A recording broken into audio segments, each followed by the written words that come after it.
देखिए, हिंदुस्तान की डेमोक्रेसी की हालत देखिए।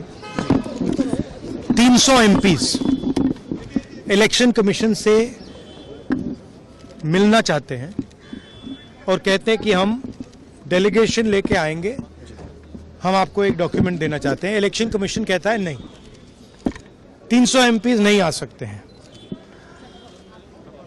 तो यही हालत है, क्योंकि डरते हैं।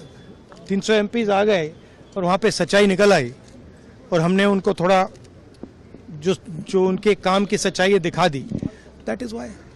लेकिन आपको लगता है कि सर आपको ये जो लड़ाई है, मैं थोड़ा क्लियरली बोलना चाहता हूँ। देखिए, अब ये राजनीतिक लड़ाई से आगे निकल गई है, ठीक है।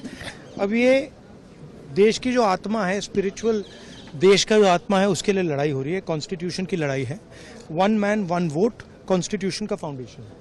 1 मैन 1 वोट के बिना कॉन्स्टिट्यूशन का कोई मतलब नहीं है। और हमने क्लियरली दिखाया है कर्नाटक में कि 1 मैन 1 वोट नहीं है। Multiple man multiple vote, 1 man multiple vote, सारा कुछ चल रहा है, ठीक है। तो ये अब लड़ाई पूरे की पूरी ऑपोजिशन लड़ रही है और हिंदुस्तान के जो युवा हैं उनको ये बात समझ आ गई है। तो अब इलेक्शन कमीशन को छुपना काफी मुश्किल हो जाएगा। वो आपको कहता है कि आप साइन नोटिस का जवाब आप नहीं देंगे, एफिडेविट। अरे भाई, उन्हीं का डेटा है, वो अपने वेबसाइट से वही डेटा निकाल दें।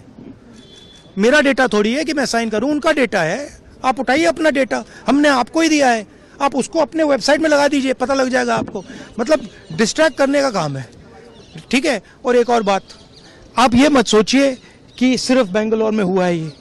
ये देश में अलग अलग कंस्टिट्यूएंसीज में हुआ है और इलेक्शन कमीशन जानता है। इलेक्शन कमीशन जानता है कि वो उसका जो डेटा है वो फटेगा। जो उसको अभी वो कंट्रोल करने की कोशिश कर रहा है, छुपाने की कोशिश कर रहा है, उसको हम निकाल देंगे, ठीक है। और वो फटेगा, वो जानता है। Thank you.